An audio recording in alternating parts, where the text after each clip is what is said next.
Bem, amigos do Quinto estamos de volta, né?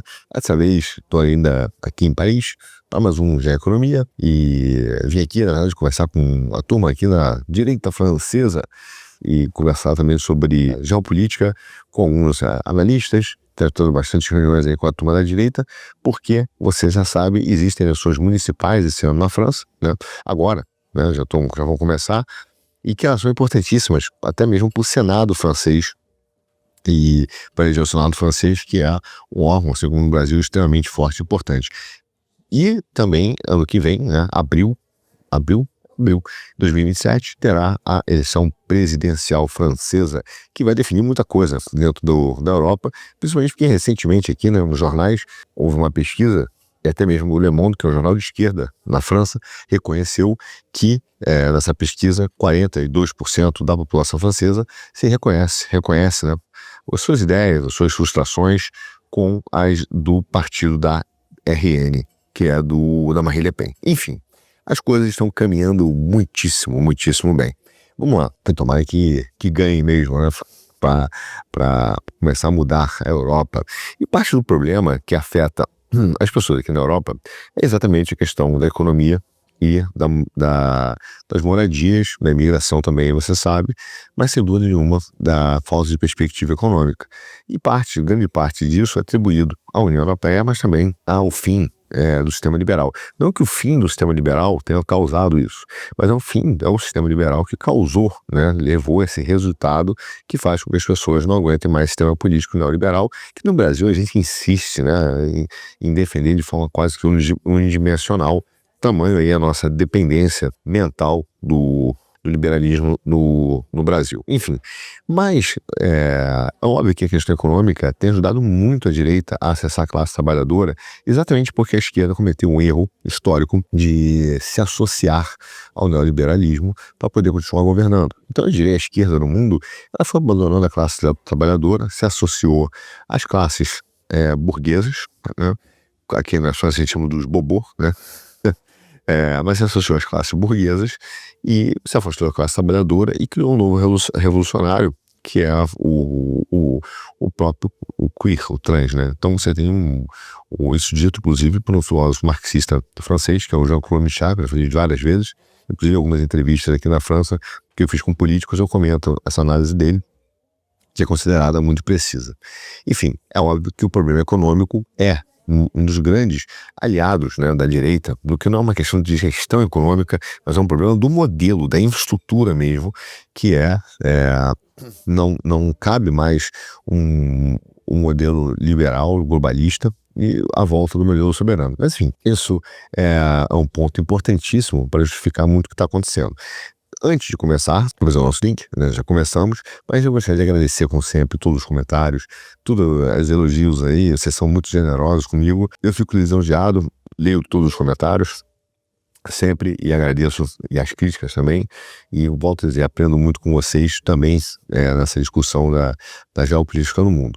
Mas o que é importante, então, nessa questão econômica? O problema não é só estrutural, vamos falar da Europa, mas também nos Estados Unidos.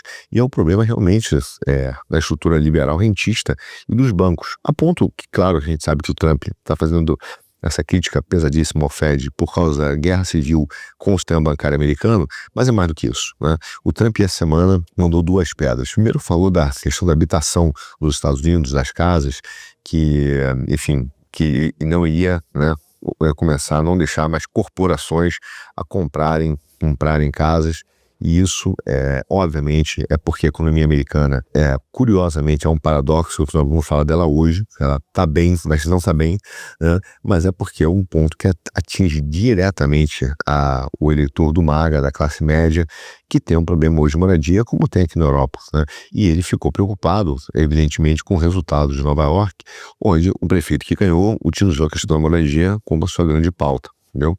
Ao mesmo tempo, em seguida, o Trump dá outra pancada, que é considerada populista, né? Eu fico imaginando os liberais aí que eram pró-Trump, né?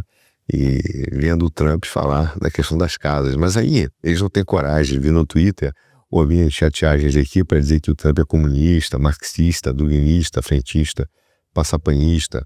Não, aí eles ficam quietinhos, porque o cara fica meio assim, Se a gente começar a bater no Trump, vão dar razão lá pro quinto elemento, porque até o Laranjão tem a mesma visão que nós, né? Nós convergimos nas mesmas visões em relação a problemas da infraestrutura econômica, de que o liberalismo não funciona mais, e a gente vê grande parte do problema. Enfim, mas o Trump dá outra pancada nos caras. Não basta só falar das casas, né, das empresas comprando casas, ele fala da taxa de cartão de crédito e ele é uma pancada onde dói muito nos bancos. Porque as divisões de cartão de crédito das instituições financeiras é uma das mais lucrativas e mais importantes do mercado americano. E o que ele disse é que ele queria colocar um teto para a taxa de juros, porque já existe uma margem muito generosa do setor, né, na rentabilidade dos bancos. Obviamente, o setor financeiro grita, né? Você falou, pô, mas aí como é que eu vou oferecer crédito sem garantia com uma taxa baixa, né, limitada? Pois é. Só que a realidade é que nessa sexta-feira o Trump, né, prometeu limitar as taxas de juros do cartão de crédito a 10% ao ano, que é menos da metade do valor atual. Taxa de cartão de crédito rotativa de 20% em dólar. É altíssimo, altíssimo. Isso seria fantástico para os tomadores de empréstimo, né? E para as pessoas de consumo. E, obviamente, os credores ficaram bastante apreensivos, né? Porque, volto a dizer, o cartão de crédito é uma das partes mais lucrativas do setor bancário americano. Só para você ter ideia, a Synchrony, que emite cartões, por exemplo, para a Amazon, ela tem um retorno aí sobre o patrimônio líquido dela de 25% no trimestre. Meu caro. E considerando perdas, tá? Equivalentes a 10% do saldo dos seus empréstimos. Mesmo assim, com a inadimplência, eles tiveram uma margem bastante alta. Por causa desse anúncio, né, as ações delas caíram mais de quase 8%, né, mais de 8% na segunda-feira, né, e os bancos começaram a argumentar que essas margens são essenciais para poder continuar a manter o crédito rotativo sem garantia, e sem essas taxas, né, sem essas margens, os credores, as pessoas que emprestam dinheiro, se retirariam do mercado e isso iria devastar as famílias trabalhadoras que tanto dependem do crédito. Veja, o sistema rentista, o sistema de agiotagem oficial, legalizado, isso que esses bancos criaram, entendeu? Não é mais o financiamento do setor produtivo. A taxa de juros deixou de ser um aluguel com dinheiro há muito tempo. Passou a ser uma taxa de transferência de riqueza do setor produtivo ou da acumulação de famílias para o setor bancário. Uma margem, uma parte do setor bancário, né? Então, é uma taxa de apropriação ou desapropriação das pessoas, ou apropriação de riqueza. Agora, a realidade é que isso tudo, esse argumento dos bancos lá fora, é historinha, entendeu? Claro que os caras querem buscar o lucro, claro que eles vão evitar riscos excessivos, mas é absolutamente improvável que os cartões percam o seu atrativo nos Estados Unidos, mesmo com a limitação de 10% ao ano, entendeu? E por quê? Porque você vai ver que, apesar dos altíssimos gastos de marketing, isso dado do Federal Reserve de Nova York, tá? E com bônus para aumentar o uso do cartão de crédito, mesmo assim, os cartões alcançaram retorno sobre ativos sem nenhuma alavancagem de quase 7%, que é, em média, 4 vezes maior, né, que a lucratividade geral dos bancos. Ou seja, as empresas de cartão de crédito, ainda por cima, absorveram esse ano passado, né, 2024, 14 vezes mais dívida dos consumidores. Quer dizer, eles aumentaram em 14 vezes as dívidas que saíam de outros de outras contas, digamos assim, né, de outras fontes de financiamento, e migraram para o cartão de crédito, entendeu? Então, isso mostra, meu cara, que o cartão de crédito sem garantia é muito atraente ainda para as famílias americanas. Muito atraente. E ninguém vai se retirar abruptamente do crédito, né? Porque a margem é muito boa, mesmo com a ameaça, né, de que se retiraria, pelo menos, né, das famílias de baixa renda. E aí realmente seria um problema maior político para o Trump, entendeu? Mas a real é que o Trump deixou os bancos nas cordas, mais uma vez, para ele poder defender que deveria manter os seus produtos mais caros e lucrativos sem que ninguém tocasse. Só que o problema real da economia americana não é a margem do setor bancário, nem é a margem dos bancos, dos cartões de crédito nisso. É aí que eu vou tomar meu café. O problema real é um problema estrutural. são os efeitos do liberalismo que tem como sintoma essa questão do cartão de crédito, né? E que, obviamente, mostra no mundo que o problema não é do presidente A, B ou C, mas da estrutura do sistema liberal global. Porque esse problema ocorre aqui na Europa. Esse problema é o problema da população francesa. A discussão sobre empobrecimento e a dependência do consumo de cartões de crédito e de preço de imóveis e de perda, né, empobrecimento programado da classe média. Esse é um problema que tem nos Estados Unidos. Esse é um problema que atinge o Brasil. Então, quando você começa a ver que existe uma política de rentismo, de financiamento, de agiotagem, onde a taxa de juros é feita para desapropriar e transferência de riqueza, você começa a ver que não é um problema local, mas é um problema mais amplo. Quando sai a economia americana, né, esse dado fica mais claro. E, obviamente, esse é um problema que afeta a política diretamente. Por quê? Com o povo amassado pelos cartões de crédito, sem conseguir pagar conta do dia a dia, as eleições onde ele expressa essa frustração são exatamente nos momentos de eleição. E o Trump está vendo que ele vai ter uma eleição de middle terms agora, que é muito importante para ele, assim como as eleições aqui das municipais, né, francesas, e que é importante. Então ele precisa dar uma resposta para esse eleitor que ainda está insatisfeito com os efeitos da economia liberal e que não é capaz de compreender que 30, 40 anos de liberalismo nos Estados Unidos e globalismo não serão resolvidos em um ano do governo Trump.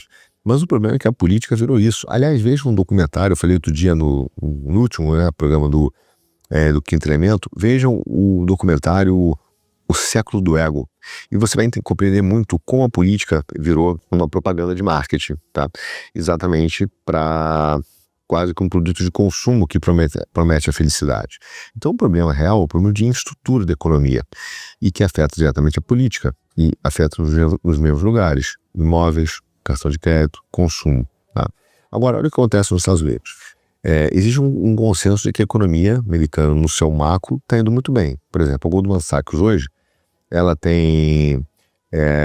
está projetando um crescimento de quase 2,6%, né, do PIB nos Estados Unidos. O Morgan Stanley é quase 2, 1,8%. A grande maioria dos economistas dizem que, por exemplo, a probabilidade de ter uma recessão é muito pequena, é de 30%, quer dizer, 70% eu acho que a economia vai continuar indo muito bem. Então, veja, o mercado hoje tem uma percepção de uma resiliência econômica. Os ganhos, os lucros das empresas cresceram. O Fed começou a cortar, apesar de ser uma demanda maior do Trump, mas ele começou a cortar as taxas, né, devagar, sob o pretexto de não aumentar a inflação. Então, pelas métricas, se você olhar das últimas 4 décadas, as métricas, isso é importante, né, que é uma forma de medir, o pouso suave da economia americana foi alcançado. Só que o problema, meu caro, é que essas métricas funcionam por um determinado modelo, ou seja, é de um determinado mecanismo de transmissão. Só que esse mecanismo de transmissão não funciona mais como as pessoas achavam que funcionaria ou que funcionou no passado. Ou seja, a forma como nós medimos hoje o desempenho de um modelo econômico, ele é equivocado, porque esse modelo econômico não funciona como mecanismo de transmissão na totalidade. Então ele não reflete a realidade do problema.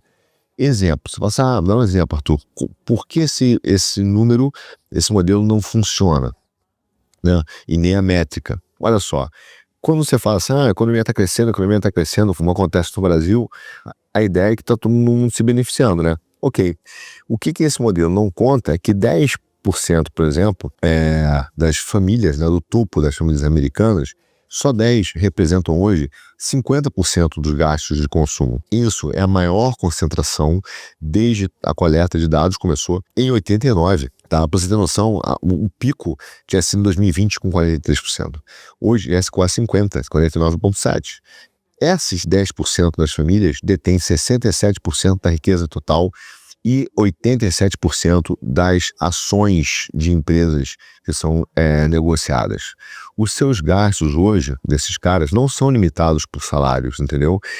Esses gastos são inspirados nos preços dos ativos. Então, quando as ações aumentam, eles gastam mais. Quando as ações caem, eles gastam menos.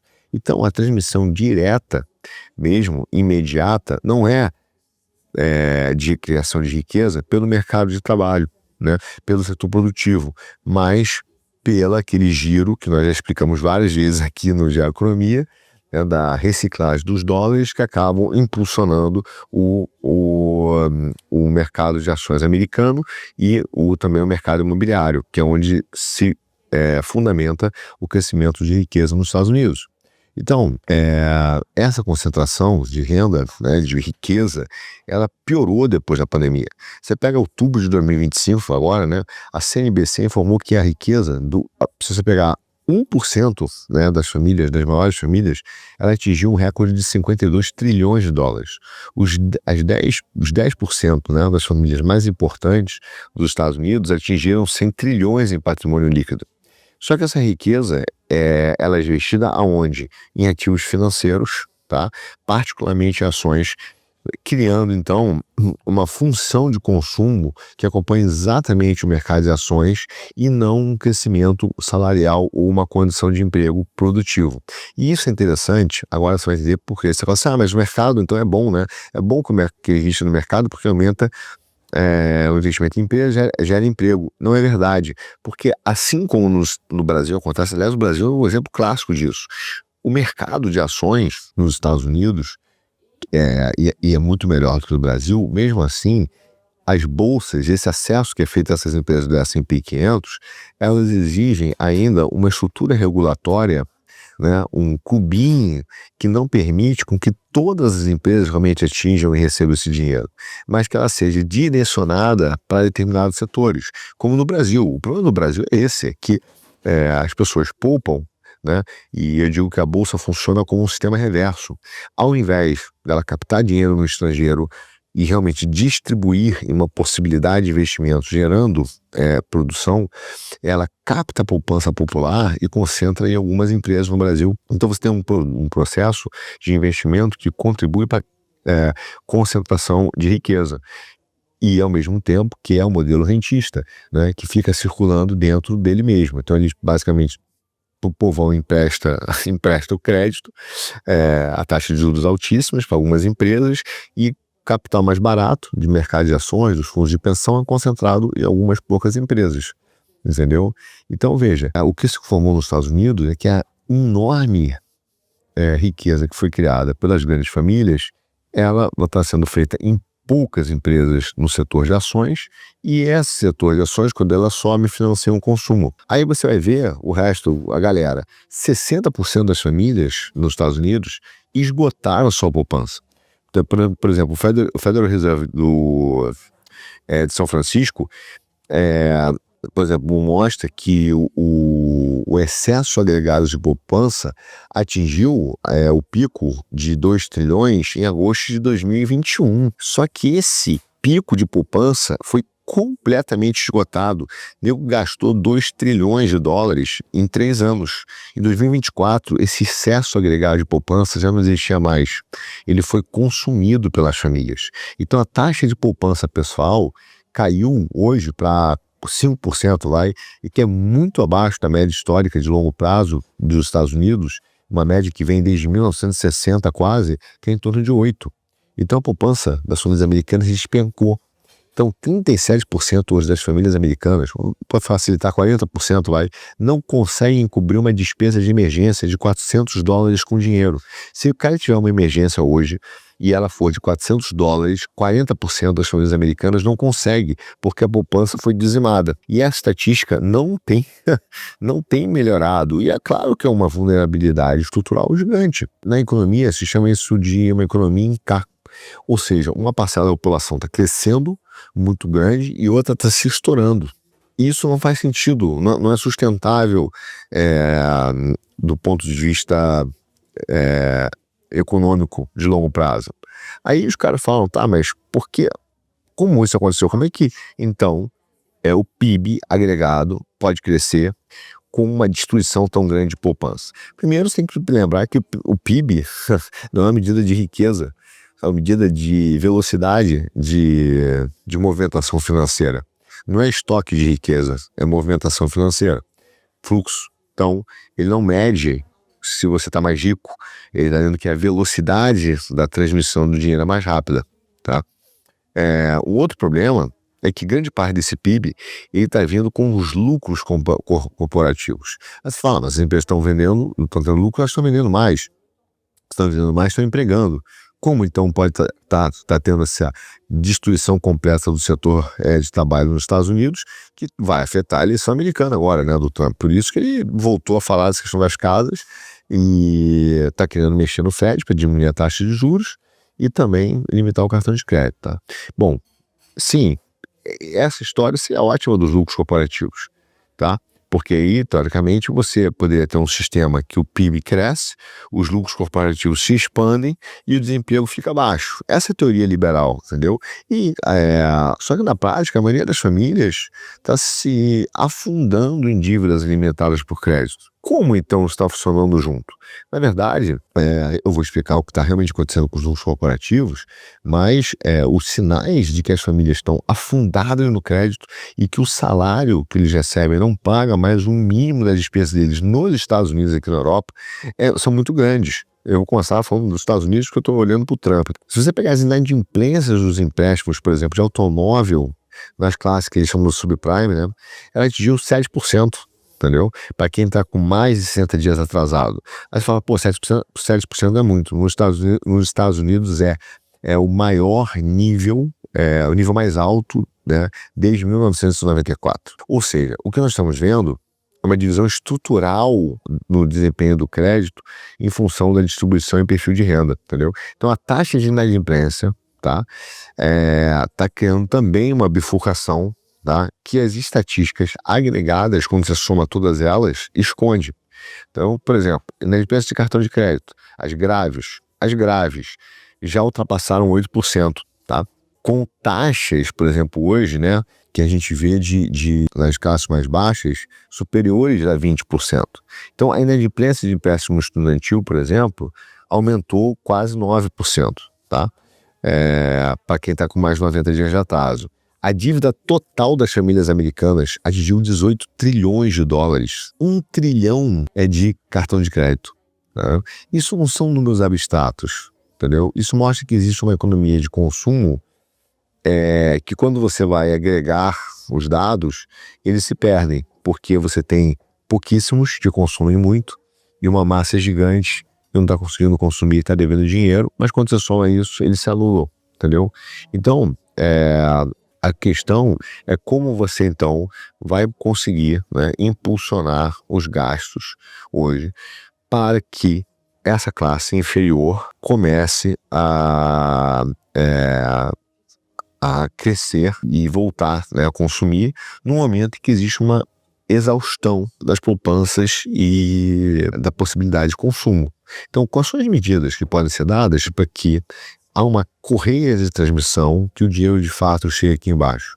E o problema é que o neoliberalismo criou um modelo convencional de transmissão que é baseado nas metas de inflação, no Banco Central e etc. É por isso que o Trump está dando tanta pancada no Fed, que não funciona mais, entendeu? Que não está mais ligada diretamente ao mercado de trabalho, entendeu? A ideia liberal, a história liberal é mais ou menos essa. As famílias, né, perdem os empregos durante as recessões, né?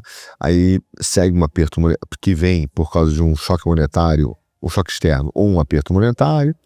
Aí depois desse aperto, começa os preços a se ajustarem, né? Voltam a reduzir as taxas de juros, né? Corta-se a taxa de juros, aí o estresse do consumidor diminui. Enfim, esse é um resumão, tá? Não é tão simples assim, mas é um resumão. Então, esse modelo funcionou durante muito tempo quando o consumo era distribuído de uma forma mais uniforme, entendeu? Mas, quando metade dos gastos depende do preço de ativo da bolsa e a outra metade de um crédito que já está exaurido, esse mecanismo já não funciona mais. Já não funciona mais. Então, o que acontece? Você tem um estresse, né, de preço de automóvel, por exemplo, e cobrança de cartão de crédito, e isso tem sido aumentado, e esse é o problema, não por causa das perdas de emprego. Quer dizer, o que tem afetado o consumo hoje e a inadimplência não é a perda de emprego, mas é o custo de vida. Este é o problema, entendeu? De forma geral, se você pegar custo de reparo, serviços essenciais, prêmio de seguro que os caras têm que pagar, né, para seguro de casa, apartamento, carro, isso aumentou de 20% a 30% desde 2019. E os salários não estão nem perto disso. Então, o consumidor hoje, ele fica inadimplente porque o trabalho dele não consegue pagar mais as contas. Só um seguro de automóvel nos Estados Unidos anda a tomar mais de 50% em muitos mercados. E era algo que era gerenciável. Hoje, os caras não conseguem mais pagar. Então, o que acontece no segundo estágio? Quando o estresse financeiro das famílias se materializa, né, a inadimplência começa a estourar. Por exemplo, os credores de automóveis já estão vendo taxas de inadimplência que se aproximam de 17%. Aí eles começam a não mais emprestar dinheiro para esses segmentos para proteger os seus balanços, né? O que acontece? Os bancos não ficam mais acessíveis. Você acha que as pessoas vão parar de pegar dinheiro? Claro que não. Então eles empurram as pessoas para credores não bancários mais agressivos, com taxas maiores, né? E isso vai criando uma onda de esgotamento da capacidade de pagamento e produtiva no país. Por causa desse aperto de créditos, e à medida que essas perdas aumentam, os credores vão emprestando menos dinheiro, entendeu? A taxa de aprovação de crédito vai diminuindo. O dinheiro vai se tornando mais escasso, né? Isso força as famílias a começarem a trocar o seu hábito de consumo. Então, começa a comprar produtos mais baratos em outras lojas, né, mais baratas. Tá? E isso vai criando uma cascata no setor de varejo, que já está começando a aparecer nos dados das empresas americanas. Com a compressão dos ganhos, porque vai buscando produtos mais baratos, né, você vai começando a ter um problema de ciclo de folha de pagamento, de empresas, de emprego. O que isso quer dizer? Ele vai vendo que a taxa dele vai diminuindo, então ele começa a agir no mercado de trabalho. Tá? Então você pega, por exemplo, varejo, restaurante, serviço ao consumidor, tá? Que são os maiores empregadores dos Estados Unidos. Eles começam a cortar pessoas em função dos testes de crédito. Então, vai aumentando o desemprego. Aí você fala, pô, Arthur, mas o desemprego nos Estados Unidos está baixo, está em 4%. E aí é o ponto. As empresas não estão mais cortando pessoas totalmente. Eles estão cortando horas. Então, ao invés de demitir o cara, ele agora tem utilizado um pedaço das horas desse cara. Então, sobra a família gerar um nível de inadimplência. O que tem acontecido é que o cara tem que procurar 2 ou 3 empregos para poder continuar tendo a mesma renda. O que acontece, como a taxa de desemprego não considera isso, ela fica baixa. Aliás, ela melhora quando isso acontece, entendeu? E esse ciclo vai sendo reativado, entendeu? Tudo isso vai sendo reativado. O único ponto que ainda não aconteceu é que à medida que isso vai se espalhando, em algum momento isso chegará no preço dos ativos. E aí é um problema, porque o que acontece é que os ganhos, os lucros das empresas no consumo estão sendo sustentados pelas famílias aqui de cima. Então isso vai tendo uma troca de um consumidor resiliente que mantém o lucro das empresas, um consumidor bifurcado, até o momento em que até mesmo as grandes empresas, essas famílias aqui não conseguem mais financiar o seu consumo porque o preço das ações começa a cair em função de todo esse sistema.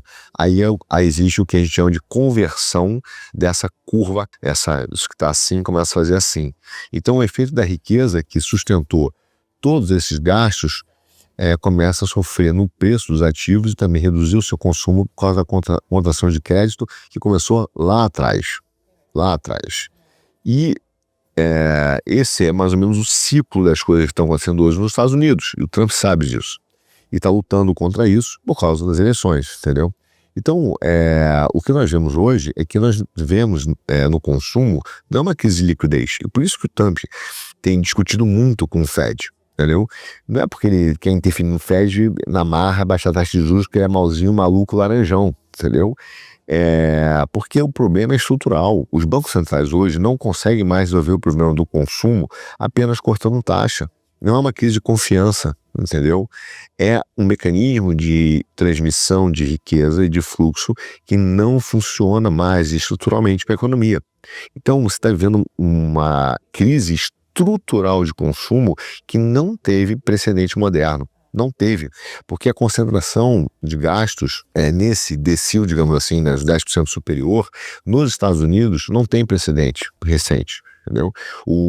Quando você chega agora, por exemplo, e isso já está sendo sentido pelos bancos também, porque veja como o Fed, né, é o ponto do Trump, ele trabalha para os bancos. Em 10 de dezembro agora, o Fed chegou lá e fez o que eles chamaram de compra de gerenciamento de reserva. Né? Mandaram comprar 40 bilhões de dólares em nota do Tesouro, a partir do dia 12 de dezembro. E se você pegar o que o Jerome Powell, né, que é o cara que o Trump quer tirar de qualquer maneira, escreveu, ele falou assim, não, veja só, o momento está relacionado em parte às pressões que antecipamos em torno dos pagamentos de impostos de abril de 2026. O momento está relacionado em parte a pressão que nós antecipamos em torno do pagamento de imposto, ou seja, haverá menos dinheiro. O que ele está dizendo, olha que maluquice, esse cara, junto com os bancos, o Fed, o Banco Central Independente, passou 3 anos reduzindo o seu balanço, fazendo aperto quantitativo, entendeu? Porque eles diziam que as condições monetárias tinham que ser restritivas para poder controlar a inflação. Quando os bancos começaram, em setembro agora, a sentir que o mercado não era mais capaz de absorver a oferta dos títulos do Tesouro Americano, porque começou a ter um problema de inadimplência, começou a ter um problema de poupança. Aí o Fed resolveu fazer, não é nem um ajuste técnico, é uma confissão completa de que ele trabalha para os bancos. Ele foi lá e criou esse programa para mandar recomprar títulos para injetar liquidez dentro dos bancos. Salvando os bancos de novo, liberal adora ser salvo pelo governo, né? É uma coisa impressionante. Bom, e é óbvio que isso é um problema, porque os juros americanos é um problema. Veja, o pagamento de juros do governo hoje atingiu 970 bilhões de dólares em 2025. É um número que excede os gastos de defesa, acima, né, de 53 bilhões. Tem noção, tudo que se gasta na defesa, mais 53 bilhões. É a primeira vez na história dos Estados Unidos que a dívida consumiu mais do que os recursos militares. Inacreditável. A cada dólar que entra, 19 centavos, leva pagamento de juros para os bancos. Antes que qualquer funcionário público seja pago, antes que alguma estrada seja reparada, antes que algum veterano de guerra receba a sua bolsa. E o Fed sabe disso. O Fed sabe disso. E é por isso que é uma confissão. Porque ele está vendo que pode ser uma crise, uma fratura tectônica muito mais profunda, causada por ele mesmo. Mas eles não se preocupam com isso, não se esqueça. Quer dizer, o programa mensal do Fed de 40 bilhões, mensal, está sendo feito porque abaixo dessa superfície bonita do mercado americano, existe um grande problema de financiamento de consumo. E essa máquina não pode parar. Não pode parar. Simplesmente não pode parar. Dentro dos Estados Unidos hoje, existem 2 economias. Entendeu? 2 economias. Uma economia formada pelo mercado aí da turma da Faria Lima, de Wall Street, que recebeu 145 bilhões de dólares de novo capital, que é uma demanda extremamente alta, mas ao mesmo tempo, nos últimos 60 dias, a economia dos Estados Unidos, né, tem perdido um número de perdeu 983 mil empregos em tempo integral. E esses pontos não são contraditórios, não. Pelo contrário, eles são convergentes. Eles funcionam exatamente por isso. Porque primeiro você tem uma turma de mercado, a turma de Wall Street, da Faria Lima, que usa esse mecanismo de liquidez autorreferencial, entendeu? Ali, meu caro, o que acontece? Quando o dinheiro, ele gera valorização de preço, que atrai mais dinheiro, que gera mais valorização. É um looping recursivo que não está ligado à estrutura produtiva, porque o clubinho faz regras para que certas empresas possam receber isso. Claro que você pode falar, no caso dos Estados Unidos, que esse dinheiro vai para as 7 magníficas, né? Que são as 7 corporações apenas que comandam hoje 35% de toda a capitalização do S&P, entendeu? Então, esses caras recebem grande parte do dinheiro, enquanto as outras não. Entendeu? As outras não. E você tem uma segunda economia, que é a economia real, economia da rua, como eles chamam, Main Street Economy, que opera numa outra dimensão, totalmente diferente, tá? Porque hoje você tem 9 milhões de americanos que ocupam vários empregos, tem mais de emprego, que é o maior do que o recorde estabelecido em 96, né? E representa hoje a maior força de trabalho empregada, trabalhando em mais uma posição nos últimos 25 anos.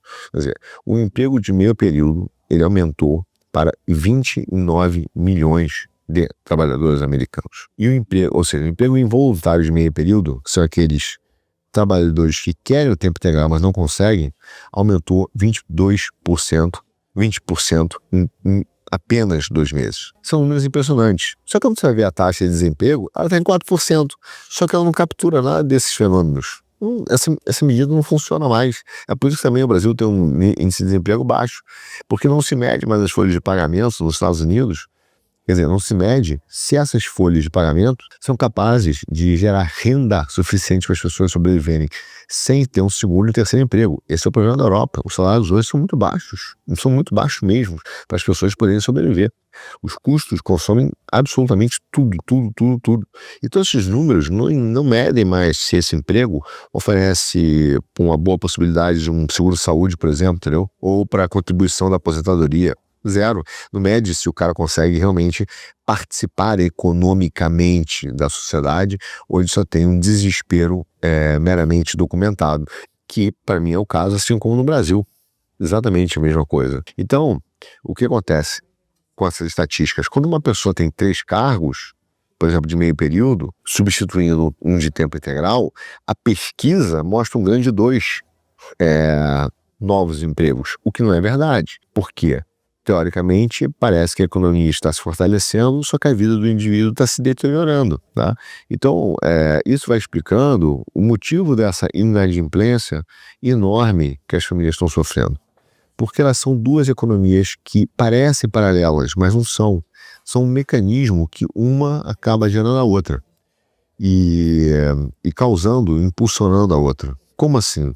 Porque na hora que você vê os lucros das empresas americanas para atrair esse capital que vai financiar o consumo, os lucros das empresas americanas foram acumulados, né, de 2 trilhões de dólares, você pensar, entre 2008 e 2022. É enorme. Só que elas vêm, né, esses lucros, também atrelados a dívidas para poder crescer, que os bancos fazem, a escravidão do crédito, né? E a taxa de transferência de riqueza, né, do setor produtivo. Então, essas dívidas, ela vem com algumas cláusulas clássicas de reembolso imediato, que a gente chama de cláusula de vencimento antecipado, que diz o seguinte: se certos índices financeiros caírem abaixo de um determinado limite, né, eu posso exercer imediatamente a minha dívida e recuperar meu dinheiro. E o pacto mais comum dessas cláusulas, dessa métrica de manutenção, né, da saúde financeira da empresa é o lucro antes dos juros, imposto, depreciação e amortização, que se chama EBITDA. Só que é o seguinte, né, quando começa a haver uma pressão de EBITDA, qual o medo das áreas das empresas? É que o EBITDA caia e isso desencadeie uma reestruturação da empresa, vencimento antecipado, né, perder a empresa, uma série de fatores. O que eles fazem, então, para manter a lucratividade quando eles sentem que o cenário está mais estável? Eles fazem uma reestruturação de custos para manter o nível de EBITDA. Tá? E é assim que o rentismo vai controlando o setor produtivo. Bom, como tem certas coisas que são de custo de longo prazo, como é que o cara controla melhor o EBITDA? Através da folha. Então, o cara pega um funcionário em tempo integral, ele representa o custo fixo com benefícios, né, obrigações e proteções legais muito alta, mesmo nos Estados Unidos. Então, um funcionário já de meio período, ele já é um custo variável, entendeu? Que é mais fácil de eu ajustar conforme a mudança de mercado. Um trabalhador temporário me causa numa empresa quase zero variabilidade, né, da carga administrativa. O outro não, o outro é um cara mais caro. Então, se eu tenho uma empresa que a minha dívida está atrelada ao nível de EBITDA, para manter o nível de EBITDA, eu tenho que ter uma estrutura de custo flexível para poder preservá-la e evitar que eu perca a minha empresa para os grandes bancos, né? Ou uma causa de vencimento antecipado. Então, o que o cara faz? Como custos são mais difíceis de se mexer, eles estão transformando a folha em horas flexíveis cuja a flexibilidade e mobilidade da folha é mais rápida. Porque na hora que tiver um estresse financeiro, imediatamente faço a modificação nas horas trabalhadas, tá? Então é nesse momento que isso é feito. E é curioso, porque o que acontece? O efeito disso é que não está mais se demitindo pessoas. Eles estão atomizando, ao seu liberal, né? O indivíduo átomo liberal. Eles estão atomizando o emprego, preservando a ilusão de uma saúde, de uma estatística de saúde no mercado de trabalho, enquanto deterioram a vida do indivíduo. E é por isso que a taxa de inadimplência, nos últimos 5 anos, tem atingido níveis cada vez maiores, né? O empréstimos alavancados das pessoas, né, triplicou desde 2012. Né? Pra você ter noção, saiu de 700 bilhões para 2 trilhões de dólares. Então, uma taxa de inadimplência vai ser cumulativa, vai gerando um efeito de mercado de longo prazo cada vez mais complexo. Né? E, evidentemente, né, as empresas vão fazendo esse ciclo. Né? Então, para evitar o estresse da dívida corporativa, eles fragmentam o emprego. A fragmentação do emprego, no longo prazo, começa a reduzir o poder de compra do consumidor. Só que essa redução do poder de compra do consumidor vai gerando uma degradação da receita corporativa que piora o EBITDA. E essa receita, então, vai degradando e isso intensifica o estresse da dívida que realimenta todo esse ciclo. E é por isso que não existem duas economias paralelas. Elas são juntas. Só que existiam fatores externos. Toda vez que nós tivemos ciclos históricos econômicos, outras nações, no caso dos Estados Unidos, outras áreas entraram como um fator externo para compensar. Né? Então, por muitas vezes, a fraqueza europeia fortaleceu os Estados Unidos. O capital que existia aqui fugiu para a segurança dos títulos americanos, reduzindo a dívida, a dívida não, a taxa de juros, né, que o cara está oferecendo, entendeu? Então, a fraqueza da Europa, né, ajudava a manter a economia americana, principalmente porque a fraqueza da Europa era uma fraqueza temporária, recuperável, era cíclica. Só que agora, por causa do liberalismo nos últimos 20 anos, a Europa agora não está passando por uma crise cíclica. Ela está passando por um declínio estrutural real. E esse declínio está se acelerando. E é por isso, meu cara, que o Trump também chega aqui, junto com o Vence, e fala: nós precisamos resolver o problema da Europa, porque é um problema de declínio estrutural, cultural e econômico que está sendo feito. Né? Então, para você ter noção do tamanho do problema, a diferença de produtividade hoje entre uma empresa europeia e uma empresa americana é um abismo que nenhuma política monetária de Banco Central pode resolver. Nenhuma, absolutamente nenhuma. É necessário enfrentar a estrutura do judiciário, das leis, da estrutura social que foi montada, de controles, compliance, toda essa baboseira. A produtividade nos Estados Unidos, né, para você ter noção, ela cresceu 7%. A do euro, né, bateu 0,9%. Isso não é um artefato estatístico, isso não é um número tirado da cartola, meu. Isso é exatamente, meu cara, o efeito composto da falta de investimento em tecnologia da Europa, de uma fragmentação regulatória, entendeu? De uma presença massiva do setor jurídico dentro da economia, e que vai gerando uma série de problemas, de mais escolhas, como, por exemplo, a descarbonização ou a transição energética, que levou com que o preço da eletricidade industrial na União Europeia, por exemplo, seja de 2,5 vezes de 2,5 vezes maior do que os Estados Unidos. Os preços do gás aqui é de 4 a 6 vezes maior. Então, para uma indústria que é intensiva em energia pesada, isso não é fatal.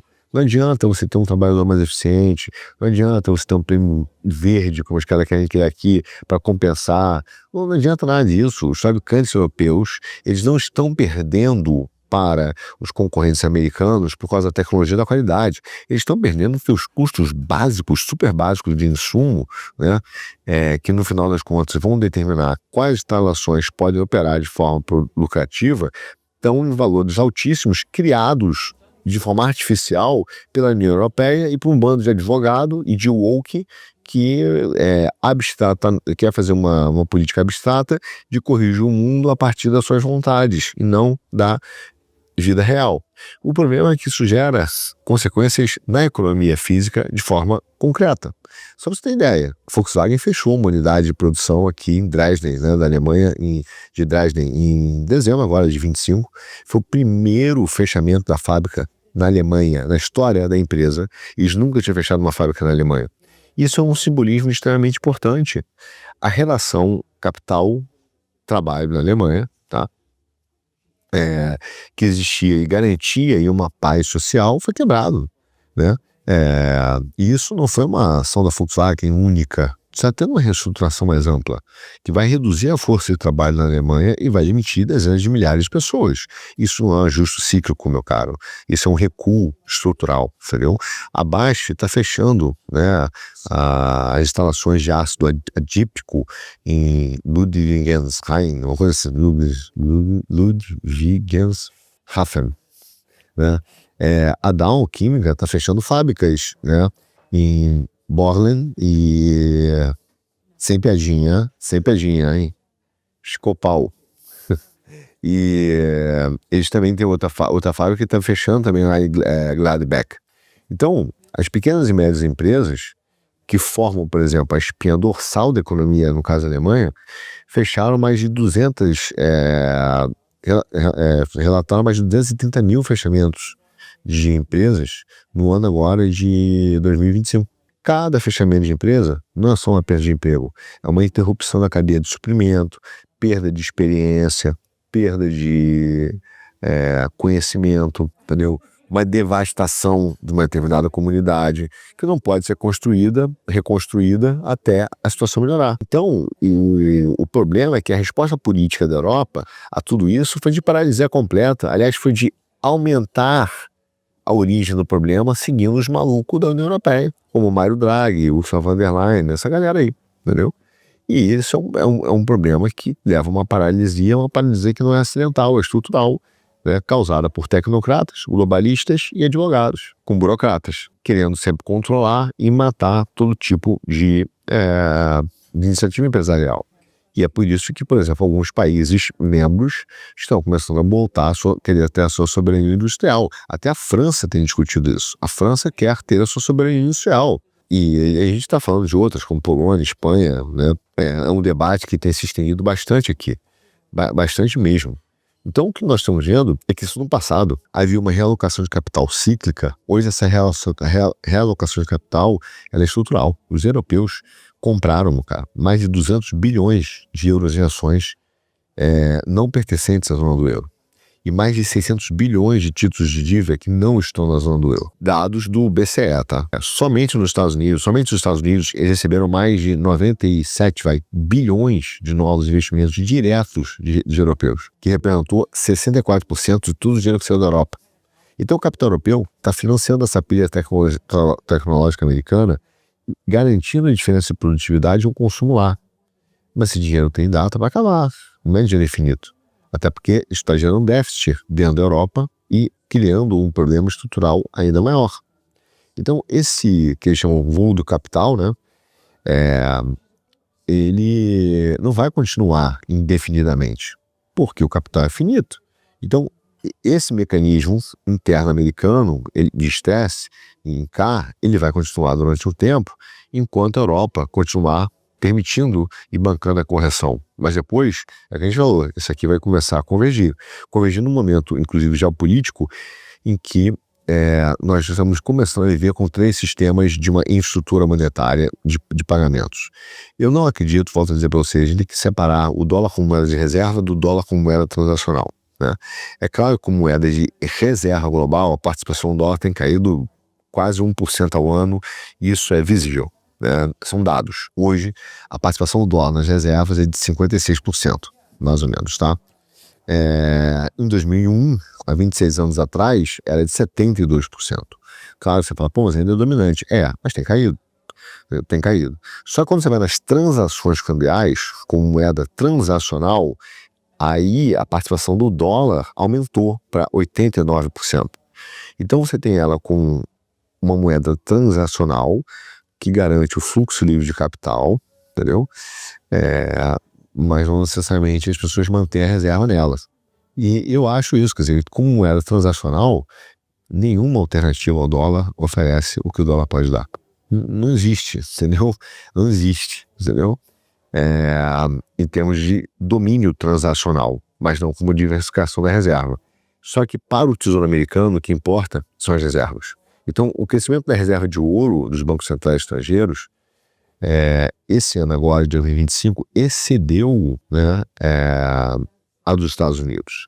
Então, as participações do Tesouro Americano, pela primeira vez desde 96, quando foi firmado esses dados, né, de ouro, tesouro, etc., sempre foi maior do que os outros bancos. Só que agora, né, houve uma inversão. Na verdade, o que aconteceu? A participação do ouro nas reservas dos bancos centrais aumentou para quase 30%. E do Tesouro Americano caiu para 23%. Quer dizer, hoje os bancos centrais têm mais ouro do que Tesouro Americano. Tá? Foram mais de 1.000 toneladas de ouro compradas por ano. Por ano. Dobrando a média anual que esses caras tinham de compra. E foram vários, tá? Brasil comprou, Polônia comprou, Índia comprou, China, Uzbequistão, e estão comprando. Então, há uma alteração no sistema, do ponto de vista de reserva. E cada grama de ouro que é comprada gera uma demanda, uma piora, né, da questão do Tesouro Americano. Voltei! Voltei com outra roupa, porque eu estava correndo, fazendo gel, olhei pro relógio, falei, vou perder meu voo, mas não vou deixar de fazer o gel. Peguei o voo e direto, barulho aqui no hotel, direto, para gente não perder o voo, entendeu? Não perder o gel, o voo já perdemos, entendeu? Já perdemos. Mas, enfim, voltando à questão aí da compra do ouro. Então, como eu estava falando para vocês, que eu não esqueci, o grande problema é que, obviamente, os Estados Unidos continua como moeda de transação, mas não como moeda de reserva. E isso tem se alterado. Claro que você vai vendo que, além do ouro, existem agora outros sistemas, que a gente já falou aqui no Geo Economia, que estão sendo montados. Então, obviamente, por motivos diferentes.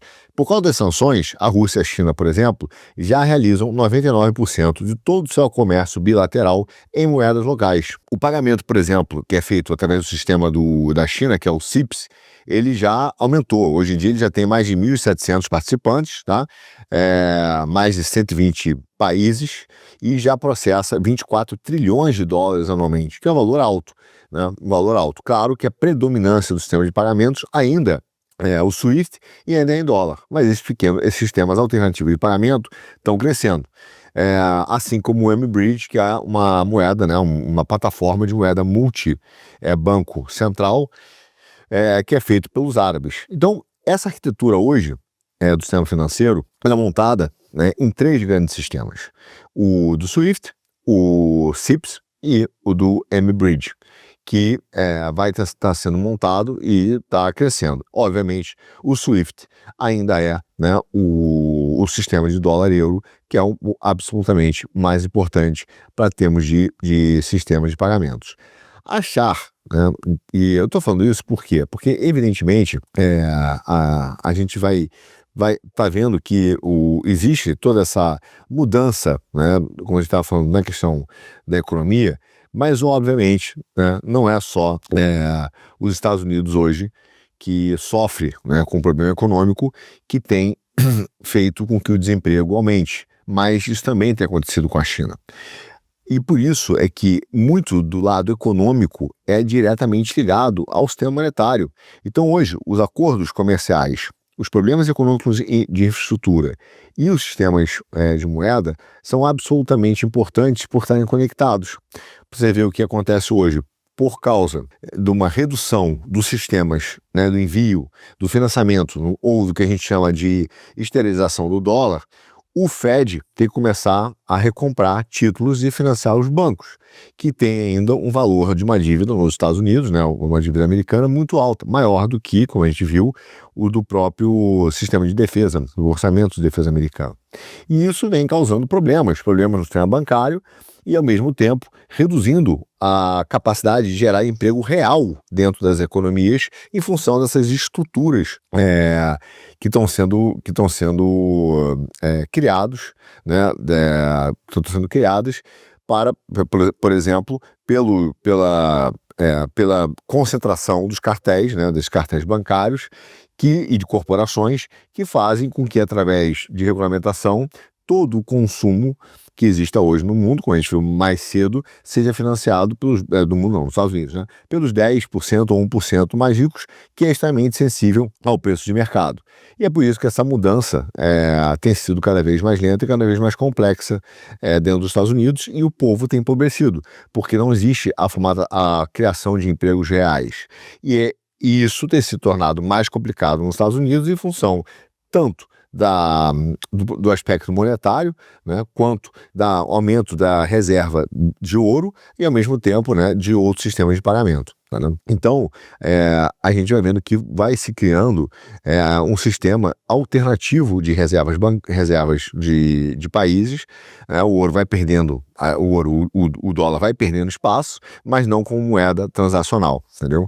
E isso de forma geral, tá? De forma geral, se você pegar, por exemplo, o próprio Japão, né? O Japão diminuiu a sua participação no leilão de tesouros americanos, que era de 20% em 2009 para 12%, 13%, entendeu? Então você vai vendo que você está começando a ter uma aparente, né, formatação de um choque de liquidez monetário que irá afetar as moedas, o consumo, irá afetar as moedas e, portanto, o crédito e o consumo. Num lugar, como a gente estava falando mais cedo, na questão dos Estados Unidos, num lugar onde você tem hoje já umas famílias extremamente endividadas, trabalhando 2, 3 empregos e com a inflação consumindo o salário desses caras, e se eles não conseguindo o que eles recebem, não dá nem para poder pagar o mínimo, e ainda por cima com as empresas criando essa segmentação, né, do emprego em horas, de maneira que se mantenha o valor dos lucros dessas companhias. Então, esse é um problema que está estourando nos Estados Unidos, estourando na Europa, porque é uma mudança estrutural, e do jeito que as coisas estão indo, obviamente, haverá uma grande crise. E o Trump entende isso, por isso que ele começou já a ir no aspecto onde dói mesmo na classe média, que hoje em dia são cartões de crédito e também no cartão de crédito, mas também na área imobiliária. Aí você fala, tudo bem, e a China? A China está bombando? Não, a China também poderá, também tem, na verdade, as suas bolhas, entendeu? Elas também têm as suas bolhas, eles têm um aprofundamento, como nós já vimos aqui no quinto, né, no Geoeconomia, uma deflação, eles têm um agravamento da crise imobiliária, que é o mesmo problema que tem de forma diferente, né, mas na mesma origem do sistema imobiliário que tem nos Estados Unidos. Tem hoje, em alguns lugares, uma sobrecapacidade industrial, entendeu? Que pode piorar a depender do protecionismo global. Então você tem bastantes problemas estruturais que estão sendo feitos e que o rentismo tem atrapalhado muito o desempenho econômico, e é um dos motivos que se empobrece a classe média nos Estados Unidos e no mundo. E é por isso que o Trump resolveu, entre aspas, atacar o Fed. Ai, meu Deus. Porque o Fed hoje ele tem uma prioridade ligada aos grandes bancos, né, a atender os seus verdadeiros donos, que são os grandes bancos. E veja, o ataque do Fed foi baseado, primeiro, numa reforma dispendiosa de mais de 2,5 bi da nova sede do Federal Reserve em Washington. Nesse momento que os americanos estão tomando, a classe média tomando um aperto, etc. Óbvio que não é uma economia de 2 bi, meio que vai fazer diferença, mas é uma questão de sinalização de seriedade, né, para os americanos. Veja, nós vemos hoje, então, um problema maior, né, nessa questão que está começando a se desenrolar. Tanto com o Trump corretamente batendo no Fed, batendo nas suas estruturas monetárias, porque ele entende que existe hoje uma economia em K. E essa economia em K é uma coisa real, está empobrecendo o americano médio. Por isso que ele, essa semana, falou isso. E mesmo com todos os acordos, mesmo com ele tentando fazer um comercial, um acordo grandioso com a China, né, de protecionismo, é um modelo de transição, e esse modelo de transição não é óbvio, não é imediato, e passa, evidentemente, por uma série de medidas, né, de controle das reservas estratégicas no mundo, e os dois entendem isso, entendeu? Os dois países entendem isso. Veja, agora, cenário para 2026, né? Muita gente pergunta hoje, quem vai quebrar primeiro, né? Quem vai causar, ou pelo menos um desequilíbrio no mercado primeiro? Estados Unidos ou a China? E a gente já fala há muito tempo nos Estados Unidos, há muito tempo aqui no GEL. O Trump precisa criar uma crise na Ásia. Então, se ele puder criar desequilíbrios na China, ajudar a empurrar a China, que já está cambaleando para o chão, ele fará, porque isso evitará com que a China aumente a sua influência fora do país e tenha que cuidar das suas próprias feridas, entendeu? E veja, lá a crise da venda de imóveis é séria, tá? Por exemplo, até novembro agora, que os dados divulgados, a venda de imóvel residencial novo na China caiu 11% em relação ao ano anterior. Foi um dos desempenhos mais fracos. Quer dizer, a crise imobiliária continua lá, entendeu? Todo o apoio político, todos os estímulos que Pequim fizeram foram temporários, né? Nenhum foi realmente que realmente conseguiu reverter o tamanho do problema que os caras estão vivendo lá. Então, você vai vendo obstáculos estruturais na Europa, obstáculos estruturais nos Estados Unidos, obstáculos estruturais na China. E aí, o problema é que a indústria manufatureira da China hoje é absolutamente dependente das exportações. Então, por um lado, quanto maior for o desequilíbrio da China, mais baratas as coisas ficarem lá, mais ela vai compartilhar esse desequilíbrio com o mundo, que é o que ela tem feito, que é o ponto que o Trump reclama. E mais o Trump aumentará a sua visão protecionista, assim como a Europa. O próprio Macron, como foi recentemente a China, também reclamou disso, né? Falou, eu também tenho que garantir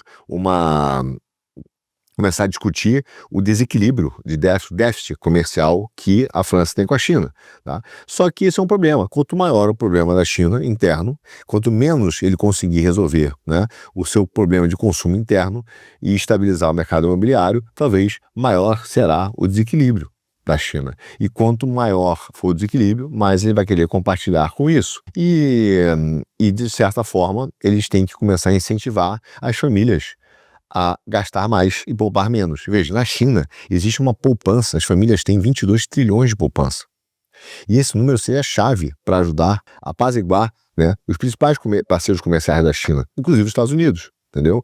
Só que entre os Estados Unidos e a China é totalmente incerto quem vai ter problemas economicamente maiores imediatamente. É muito complicado. E a China entende que ela tem que não só compartilhar esses desequilíbrios externos econômicos, porque ela vê esses desequilíbrios econômicos nos Estados Unidos, que ele também quer começar a compartilhar, mas eles também querem começar a resolver os problemas da classe média através do domínio de áreas estratégicas e de países, de influência em países, como fizeram com a Venezuela.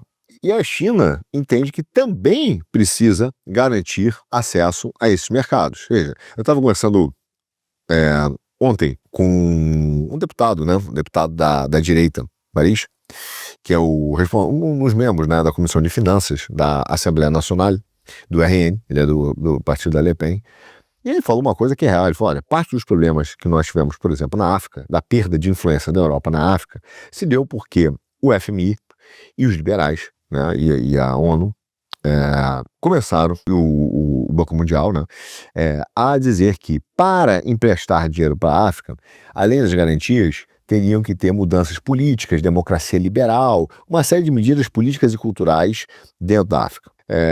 E aí chegou a China e falou, cara, não quero nada disso, eu quero essa garantia de reserva natural, eu te empresto dinheiro, você faz o que você tem que fazer e eu só quero isso aqui de reserva, de garantia, e eu não quero mudar seus regimes nem nada. Os africanos falaram, pô, eu quero aquilo ali. E começaram aí, então, para fazer um acordo com a China. Então, ele falou, cara, nós perdemos muito com a política liberal. A política liberal, de impor uma democracia liberal, impor uma visão única de mundo, nos fez perder muita influência, né? Então, você vai vendo o quanto o domínio de certas áreas são importantes. E o que Trump, então, mostra nesse lado econômico é que o atual modelo econômico dos bancos centrais, que tenta justificar o consumo com o desemprego ou, né, a taxa de juros em função do consumo e emprego, não funciona mais. Não funciona porque a cadeia de transmissão dessas coisas não reflete mais a realidade, né, como a gente falou. Eu até, inclusive, acho curioso que, por exemplo, quem hoje já vê alguns influencers da direita dizendo, eu tenho 2, 3 empregos, né, e defende liberal, porque você vê aí, tá aí nos Estados Unidos, como quem é responsável para fazer com que o cara trabalhe por horas para aumentar a lucratividade das companhias, né? E no final das contas não é para criar um melhor bem-estar de desenvolvimento para todos. Não, é só para os cartéis. E isso hoje explodiu nos Estados Unidos. Só que, por causa desses desequilíbrios gerais, estruturais, dessa transição econômica do liberalismo para a reindustrialização e a Realpolitik, nessa versão do Donald Trump, o que a gente vai passar? Vai passar inevitavelmente pelo controle de regiões para garantir influência e acessos à matéria-prima. E isso está diretamente ligado à necessidade, além de você ter sistemas monetários, além de você ter sistemas, cadeias de transmissão, né, de logística, reservas, também a influência militar. E uma coisa que se pergunta, de forma geral, será que a China tem capacidade de lutar? Será que o exército chinês realmente tem capacidade de lutar? O LP lá, que é o Exército da Libertação Popular? Será que eles realmente têm porte para isso? A grande maioria das pessoas hoje, depois da invasão da Venezuela, depois da questão do Irã e depois da questão da Síria, acho que a China não vai lutar. Ela tem se preparado para enfrentar Taiwan, mas hoje ela não vai lutar. Ela não tem capacidade de lutar. Muitas pessoas desconfiam da capacidade e habilidade do exército chinês, de ser um exército aparelhado, de ser um exército equipado, mas sem nenhuma experiência militar real, né? Então, é óbvio que essa ideia circulou e circula no mundo. E talvez uma coisa que tenha acontecido no dia 19 de dezembro tenha precipitado com que o Trump, de fato, invadisse a Venezuela, né, logo no início do ano. Além de todas as questões que já estavam postas e que estão aí na leitura, porque nossa leitura sobre o programa de Venezuela, que foi o seguinte: no dia 19 de dezembro, uma afiliada, tá, da estatal chinesa CCTV, que é a China Central Television, ela exibiu uma reportagem de um exercício militar chinês na cidade de Xunshan, que é a província de Henan, que simulava operações de combate do Exército de Libertação Popular, o LP chinês, no hemisfério ocidental. Essas imagens desse exercício, vinculadas pela CCTV, ilustravam interações das forças vermelhas chinesas contra as forças azuis ocidentais, perto de Cuba, do Golfo do México e do Caribe. Veja, a China estava treinando para começar a se preparar para lutar na América Latina. Então, as imagens exibidas durante esse exercício militar retrataram suas operações também no mar de Okhotsk e pertinho de Taiwan, mostrando então que Pequim estava considerando a realização de atividades militares no hemisfério ocidental num contexto de uma guerra mais ampla com o Ocidente. Eles estão se preparando para isso. E essas evidências batem com as declarações de altos oficiais militares dos Estados Unidos, inclusive ex-chefes do Comando Sul dos Estados Unidos, como a general Laura Richardson e o almirante Allen Halsey, a respeito dos riscos dos portos, dessa infraestrutura de dupla utilização da China, que está pegando portos, espaço, né, áreas de telecomunicações e outros projetos com dupla utilização civil e militar, né? Então, há muito tempo já existe essa preocupação, né, com o uso militar chinês, por exemplo, do seu radar de espaço profundo, por exemplo, aqui na Argentina. Aqui não, né? Lá na Argentina. Esse radar, por exemplo, ele é operado com quase nenhuma supervisão do governo argentino e é utilizado com frequência, né, com comunicação entre militares chineses. Então, por exemplo, outra preocupação que é relacionada a esse duplo uso é a operação exclusiva do porto peruano de Chancay pela COSCO, que é a China Overseas Shipping Company, que também foi sancionada pelo governo dos Estados Unidos, tá? E que tem laços estreitíssimos com o Exército de Libertação Popular, tá? Bem como, né, a própria insistência da China de que a COSCO receba uma participação majoritária, né, em qualquer mudança de propriedade de portos lá naquela questão do Acordo do Panamá. Então, veja, os exercícios militares da LP na América Latina conferiu, eu acho, um significado a presença da marinha, do navio da marinha do LP, no Silk Road Ark, que também pintou lá no Caribe em dezembro agora de 2025. E esse Silk Road Ark fez escalas na Jamaica e em Barbados, com aprovação dos governos, e colocou a embarcação da marinha do LP a pouquíssimos quilômetros dessas regiões de operações militares dos Estados Unidos na Operação Lança do Sul. Começou a aparecer para os Estados Unidos que a China poderia tentar defender a Venezuela. Estava se preparando aos poucos para isso. Entendeu? É óbvio que o que ela fez, ela utilizou então de vantagens diplomáticas em zonas de paz na América Latina, usou de reciprocidade com muitos líderes políticos e empresariais latino-americanos, né? Como por exemplo o seu Joesley, né? Que buscam benefícios econômicos na China, sim, né? Sem necessariamente se envolver numa competição de grandes potências. Então a China começou a criar incentivos e oportunidades para conduzir operações militares na América Latina sem ter necessariamente alianças formais ou acordos de bases militares, utilizando empresas, empresários, né, instalações e a dupla função dos seus investimentos travestidos de investimentos puramente cíveis. Aí você fala, pô, se tivesse uma guerra desse tipo, bom, o que aconteceria? Instalações militares, por exemplo, dos Estados Unidos na Flórida, no Golfo do México e na Costa Leste, estariam, por exemplo, ao alcance das operações de inteligência eletrônica da China em Cuba. Então há evidências públicas disso, entendeu? De existência de instalações em vários locais de Cuba, incluindo Bejucal, Salau e Vajai, já de bases chinesas. Então, as forças de combate que seriam vitais para os Estados Unidos, para um abastecimento militar, teriam também que transitar, obviamente, né, dentro das bases americanas, óbvio, através do Caribe, do Canal do Panamá, para poder ir para o Indo-Pacífico.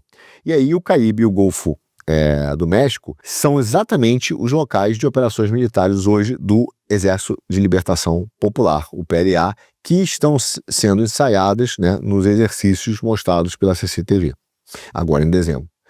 Então, os Estados Unidos olhou isso e falou, olha, eu não posso, de fato, brincar com o que está acontecendo na América Latina, porque não é mais apenas uma influência econômica, né? Não é apenas um narco-estado que está sendo patrocinado, não é mais apenas a China criando dupla infraestrutura. Eles estão começando a treinar exercícios militares, né? E de usar ao mesmo tempo da influência política e econômica, né, que ela tem sobre os governos caribenhos, como Antígua e Barbuda, Granada, a República Dominicana, Jamaica, Barbados, tá? Que foi uma influência obtida durante anos por doações, hotéis, criação de portos, para poder começar a operar suas forças especiais, por exemplo, nesses países, colocando as forças americanas em risco. Por isso que talvez tenha parecido precipitado também a ação dos Estados Unidos na Venezuela. Mas não foi, porque a China, além disso tudo, também tinha uma capacidade hoje de fechar o Canal do Panamá por meio de um acesso físico, né, do conhecimento técnico, do que ela conhece, né, e isso levaria também uma dificuldade de criar uma resistência para Taiwan, caso houvesse também uma invasão lá. Então, durante essa guerra hipotética, digamos assim, né, o acesso da China ao espaço, a partir do hemisfério ocidental, poderia ser feito através, por exemplo, da Venezuela, da Bolívia, do Chile e da Argentina. Poderia localizar satélites ocidentais para deixar essas áreas cegas, interferir ou até mesmo destruir, né, prejudicando até mesmo as operações de combate global dos Estados Unidos e dos aliados da OTAN e da Ásia. Então, quando a gente para começar a estudar com mais profundidade a gracinha que foi feita na Venezuela, você vai vendo que não foi uma ação imperialista, foi uma ação de defesa realmente do Trump, porque os caras fizeram exercícios militares, e têm usado, inclusive, nesses exercícios, o porto de Chancai para como uma possibilidade de um porto também militar. E eles, obviamente, estariam, por exemplo, usando esse porto para reabastecer eventuais navios de guerra da Marinha lá do PLA com armamentos, né, e combatendo então os Estados Unidos, por exemplo, também no Pacífico Oriental. Entendeu? Então você começa a ver que essa coisa não é uma brincadeira pequena, não, uma coisa séria, meu caro. Entendeu? O aspecto, a coisa é seríssima, porque A China está, de fato, começando a se preparar militarmente. Por isso que a ação do Trump, eu acho que ela não foi precipitada, porque existe um problema econômico nos Estados Unidos, grave, né? Existe uma classe média que está sofrendo muito com a questão dos bancos, com esse fluxo, novo fluxo de uma economia cá que foi desenhada dentro de um determinado rentismo, destruindo os empregos e cada vez mais tornando cada vez mais complexo, né, através das armadilhas de crédito, das debêntures, com cláusulas de manutenção de lucro, para poder reduzir cada vez mais, né, o custo das empresas, o que significa o compartilhamento, né, a segmentação em horas de cada funcionário, cada pessoa que tem que trabalhar cada vez mais para manter a mesma renda, né, com os preços das coisas subindo. Então, um problema econômico, a necessidade de manutenção, de garantia de reservas estratégicas no mundo e principalmente garantir a sua segurança nacional no momento em que a China começou também a ter os seus problemas econômicos, mas também a dominar parte da África, parte da América Latina e começou a brincar de fazer ensaio de guerra na região continental americana. Entendeu? Então, óbvio que existem preocupações sérias em relação a isso, entendeu? É óbvio que existe uma preocupação de exercício de guerra na América Latina, exercício de guerra também no Indo-Pacífico, com desenvolvimentos recentes que têm preocupado os Estados Unidos, também com novos exercícios militares do Exército de Libertação Popular, lá, o LP, focado em Taiwan, entendeu? Um corte alarmante, né? O número de cortes foi alarmante de cabos submarinos, de dados em Taiwan, né? Mostrando que a guerra é uma possibilidade realista, inclusive tecnológica, né? E a utilização também de áreas, né? Áreas na América Latina, né? Que poderiam ser usados, por exemplo, para equipar cargueiros chineses, né? Em portos operados pela China, que vão em vários lugares, inclusive no México, na Terra do Fogo na Argentina, em Tijuana, no México, né, que poderiam ser usados, né, para ameaçar alvos estratégicos e até mesmo pontos de estrangulamento dos Estados Unidos. A tomada da Venezuela ela é muito mais séria e muito mais conectada também com a economia e com aspectos bancários, né, e também econômicos dentro dos Estados Unidos do que parece. E está exatamente dentro da nova estratégia de segurança nacional dos Estados Unidos, que reconheceu essa importância de sobrevivência de Taiwan e de conter a presença militar da China lá, mas também na compreensão de que isso também interferiria na América Latina, porque é relevante controlar a infraestrutura de portos e afins para fins militares, para que evite, né, que os Estados Unidos possa combater, pelo menos, ou enfrentar ameaças dentro do hemisfério ocidental. E essa inclusão de alvos no hemisfério ocidental em exercícios militares da China em Xinjiang, por exemplo, demonstrou essa implementação efetiva dessas intenções, né, chinesas, e por isso que é vital para a segurança americana. Ou seja, o Trump começa a compreender a dinâmica de um novo mundo geopolítico, onde você tem uma transferência de cada vez mais, né, de um sistema econômico, uma classe média que sofre, os rentistas se aliando aos bancos, criando uma nova economia, dominando o Fed e dizendo, mas é Banco Central independente, etc, etc, etc. Sendo que a China começa a mostrar as suas garrinhas, muito embora ainda haja uma desconfiança real de que ela seja realmente uma nação capaz de lutar. Esse foi o grande movimento, isso que tem por trás desse grande movimento do Trump, quando ele quer botar limite na taxa de cartão de crédito e garantir que as empresas também não comprem mais imóveis, pode gerar moradia para a classe média americana, porque ele precisa de uma economia forte para influenciar o Ocidente, garantir a segurança militar, espantar a China e jogar a crise lá para a Ásia. Bom, agora é aquela história, né? Se isso tudo vai dar certo ou não, você já sabe, meu caro. Será assunto para um dos nossos próximos Geoeconomia.